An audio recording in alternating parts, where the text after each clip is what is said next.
कहानी की शुरुआत में हम टीवी न्यूज़ देखते हैं, जहां एक doctor Emily white news reporter को बता रही थी कि हमने कैंसर का एक ऐसा इलाज निकाला है जो बीमार लोगों को आखिरी स्टेज से भी रिकवर कर सकता है।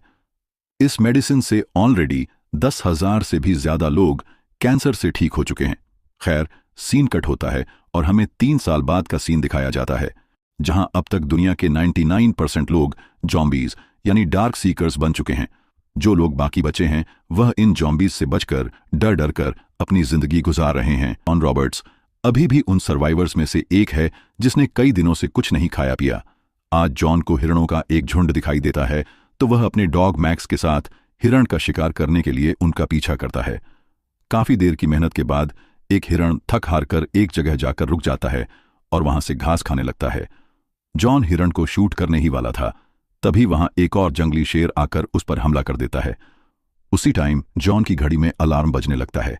जॉन ने यह अलार्म सूरज के ढलने तक का लगाया हुआ था, यानी अब कुछ देर बाद सूरज डूबने वाला था। इसीलिए जॉन जल्दी से मैक्स के साथ घर आकर खाना खाता है और अंधेरा होने से पहले पहले अपने घर की सभी विंडोज और दरवाजों को अच्छे से सील कर देता है, ताकि जॉम्बीज को इनकी लोकेशन का पता ना चल सके। इनकी सेफ्टी के लिए यह भी कम था, इसलिए यह दोनों वॉशरूम में जाकर बाथटब में जाकर सो जाते हैं। अगली सुबह जॉन घर में बनाई हुई अपनी लैब में जाता है, जहां वह इन जॉम्बीज के बारे में रिसर्च करके एंटीवायरस बना रहा था। उसने यह एक्सपेरिमेंट चूहों पर किए थे। लैब में आकर जॉन सभी चूहों को देखता है, जो एंटीवायरस के बाद भी वैसे के वैसे ही थे। चूहे पहले से भी ज्यादा खतरनाक हो चुके थे, लेकिन तभी उसकी नजर एक चूहे पर जाती है जो बिल्कुल शांत था। इस चूहे पर उसने लास्ट टाइम जो वैक्सीन बनाई थी वो इस्तेमाल की थी। जॉन बहुत खुश होता है कि आज फाइनली 3 साल बाद उसने इस वायरस का एंटीडोट बना लिया है। अब वक्त था इस एंटीडोट को किसी जॉम्बी पर ट्राई करना। इसके बाद रोज की तरह जॉन साउथ स्ट्रीट ब्रिज पर जाता है और रेडियो में अनाउंस करता है कि अगर कोई सर्वाइवल मेरी आवाज सुन रहा है तो वह मुझे दिन के वक्त इस ब्रिज पर आकर मिले। मेरे पास खाने का बहुत सा सामान है और मैं आपको रहने के लिए जगह भी दे सकता हूं। इसके बाद जॉन एक प्लेन पर गेम्स खेल रहा था। तभी मैक्स को एक हिरण दिखाई देता है, जिसका शिकार करने के लिए यह लोग अब उसका पीछा करने लगते हैं। भागते हुए हिरण एक अंधेरे मॉल में चला जाता है, जहां बहुत ज्यादा अंधेरा था। मैक्स भी हिरण का पीछा करते हुए उसी अंधेरे वाली जगह में चला जाता है। जॉन मैक्स को रोकने की कोशिश करता है, लेकिन मैक्स हिरण को मारना ही चाहता था, इसीलिए वह रुकता नहीं। अब मैक्स के लिए जॉन को भी उस जगह जाना पड़ता है। जैसे ही जॉन अंदर जाता है तो वहां बिल्कुल सन्नाटा था। वह मैक्स को ढूंढता है, लेकिन मैक्स उसे कहीं नजर नहीं आता। इसलिए जॉन मैक्स को आवाज लगाने लगता है। मैक्स उसे एक टेबल के नीचे सहमा हुआ बैठा दिखाई देता है। तभी जॉन मैक्स के सामने एक जॉम्बी की डरावनी आवाज सुनता है। जॉम्बी उस हिरण को चीर फाड़ रहा था। अचानक जॉम्बी जॉन पर हमला करने के लिए उसकी तरफ झपटता है, लेकिन जॉन अपनी गन से जॉम्बी को शूट कर देता है और मैक्स के साथ जल्दी वहां से भागने लगता है। क्योंकि गन की आवाज सुनकर अब बहुत सारे जॉम्बीज इनकी तरफ अट्रैक्ट हो जाते हैं। जॉम्बीज इनके पीछे भाग रहे थे। तभी एक जॉम्बी जॉन पर हमला भी कर देता है, इसलिए मैक्स और जॉन विंडो का शीशा तोड़कर वहां से जंप कर देते हैं, जिनके साथ वह जॉम्बी भी नीचे आ जाता है। बाहर आते ही सूरज की रोशनी से जॉम्बी की स्किन जलने लगती है और देखते ही देखते जॉम्बी जलकर मर जाता है। अब टूटी हुई विंडो को देखकर जॉन को एक आइडिया आता है, क्योंकि उसे अपने एंटीडोट को टेस्ट करने के लिए एक जॉम्बी की जरूरत थी। इसीलिए वो एक रस्सी के साथ फंदा बांधकर टूटी विंडो से अंदर फेंकता है। थोड़ी ही देर बाद फंदे में एक जॉम्बी आकर फंस जाता है, जो काफी शोर कर रहा था। इसीलिए जॉन उसे मारकर बेहोश कर देता है। तभी विंडो पर एक जॉम्बी आकर जॉन पर चिल्लाने लगता है। ऐसा लग रहा था कि वो इन सभी जॉम्बीज का हेड है और वह उस जॉम्बी को छोड़ने को कह रहा है। जॉन उस जॉम्बी को घर ले आता है और उस पर अपना बनाया हुआ एंटीडोट लगा देता है। यह एक फीमेल जॉम्बी थी और उसकी बॉडी पर एक बटरफ्लाई का टैटू भी बना हुआ था, जो देखकर जॉन को काफी अजीब भी लगता है। एंटीडोट से पहले तो जॉम्बी को कुछ फर्क नहीं पड़ता, लेकिन थोड़ी ही देर बाद इसका बॉडी टेम्परेचर और दिल की धड़कन नॉर्मल हो जाती है, जिसे देखकर जॉन को कुछ उम्मीद नजर आती है।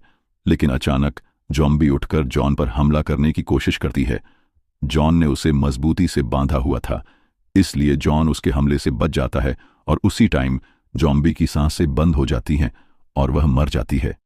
अगले दिन जॉन और मैक्स दोबारा से शिकार के लिए निकल जाते हैं।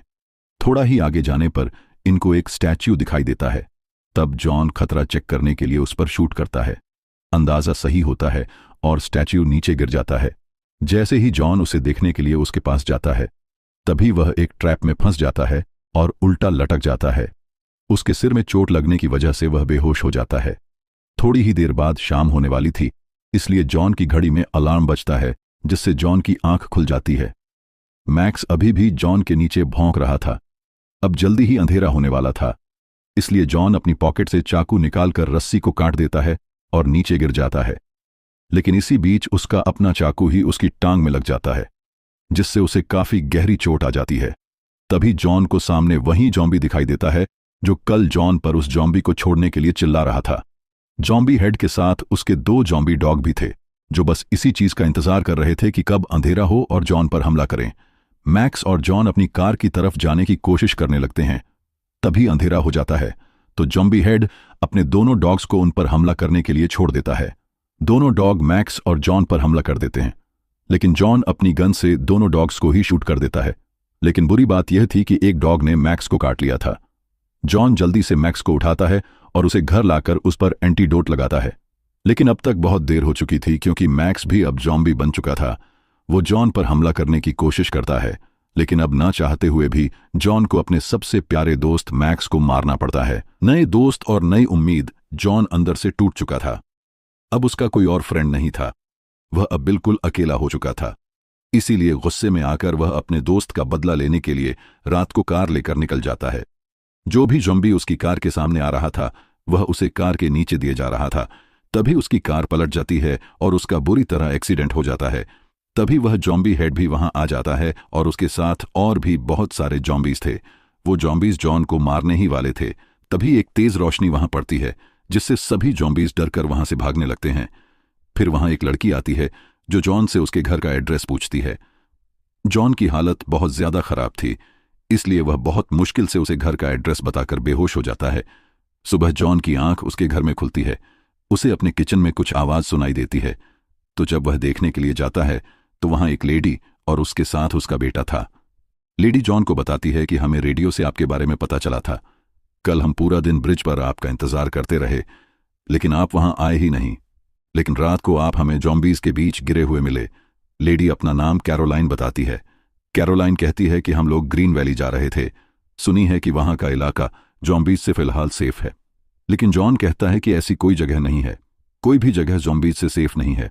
लेकिन कैरोलाइन कहती है कि नहीं, अभी वह जगह जॉम्बीज से बची हुई है, क्योंकि वह जगह बर्फ से ढकी है और जॉम्बीज ठंडी जगह सर्वाइव नहीं कर सकते। लेकिन जॉन को अभी भी लगता है कि ऐसी कोई जगह नहीं, इसीलिए वह गुस्से में आकर वहां से चला जाता है। रात को जॉन अपनी लैब में था। तभी वह उस जॉम्बी के नीचे बर्फ रखकर उसे फिर से एंटीडोट देता है। अब इतने में रात भी होने वाली थी, इसलिए जॉन जल्दी से अपने विंडोज और दरवाजे बंद कर देता है। थोड़ी ही देर बाद इन्हें बाहर से जॉम्बीज के आने की आवाज सुनाई देती है। जॉन कैरोलाइन से पूछता है, तुम मुझे कल किस टाइम पर घर लेकर आई थी? तब कैरोलाइन बताती है कि तकरीबन सुबह होने वाली थी। जॉन कहता है, जॉम्बीज को हमारी लोकेशन का पता चल चुका है और वह हमें मारने के लिए हमारे घर की तरफ ही आ रहे हैं। अच्छी बात यह थी कि जॉन ने अपने घर के आसपास सेफ्टी के लिए बॉम्ब्स लगाए हुए थे। जैसे ही जॉम्बीज घर के पास आते हैं, जॉन एक एक करके बॉम्ब्स को ब्लास्ट करने लगता है। बहुत सारे जॉम्बीज मारे जाते हैं, लेकिन जॉम्बीज बहुत ज्यादा थे, इसीलिए बचे हुए जॉम्बीज इनके घर में आकर इन पर हमला करने लगते हैं। जॉन, कैरोलाइन और कैरोलाइन का बेटा जल्दी से अपनी लैब में चले जाते हैं। जाकर वह देखते हैं कि अब तक उस जॉम्बी पर एंटीडोट का असर होने लगा था। वो अब ठीक होने लग गई थी, यानी अब इनको वायरस से निपटने का एंटीडोट मिल चुका था। तभी बहुत सारे जॉम्बीज भी वहां आने लगते हैं, इसीलिए जॉन जल्दी से लैब का बुलेट प्रूफ दरवाजा बंद कर देता है। जॉन चिल्लाकर सबसे कहता है, मैंने वायरस का इलाज ढूंढ लिया है और मैं तुम सबको ठीक कर सकता हूं। अंत में तभी जॉम्बीज का हेड वहां आ जाता है और दरवाजे पर जोर जोर से मारने लगता है। इसके बाद वह दरवाजे पर एक बटरफ्लाई का टैटू बनाता है, जिससे जॉन समझ जाता है कि यह फीमेल जॉम्बी इस हेड की वाइफ है और यह सभी जॉम्बीज उसे लेने के लिए यहां आए हैं। इसलिए जॉन फीमेल जॉम्बी को लेकर बाहर हेड के पास चला जाता है, जिससे बाकी सभी जॉम्बीज उस पर हमला करने की कोशिश करते हैं, लेकिन हेड बाकी सभी को हमला करने से रोकता है। इसके बाद जॉन फीमेल जॉम्बी को इंजेक्शन लगाकर उसका थोड़ा सा ब्लड ले लेता है। इतने में ही उसे होश भी आ जाती है और वो अपने पार्टनर को देखकर उसके गले लग जाती है। इसके बाद हेड अपनी वाइफ को लेकर वहां से चला जाता है। अगली सुबह जॉन, कैरोलाइन और उसका बेटा ग्रीन वैली की तरफ जाने लगते हैं। तब कैरोलाइन रेडियो में अनाउंस करती है, अगर कोई भी जिंदा बचा है तो वह हमें ग्रीन वैली में मिले, क्योंकि हमने एंटीडोट ढूंढ लिया है। और इसी के साथ यह मूवी यहीं एंड हो जाती है। आपको मूवी कैसी लगी कमेंट्स में जरूर बताना। वीडियो को लाइक और चैनल सब्सक्राइब करना बिल्कुल मत भूलना।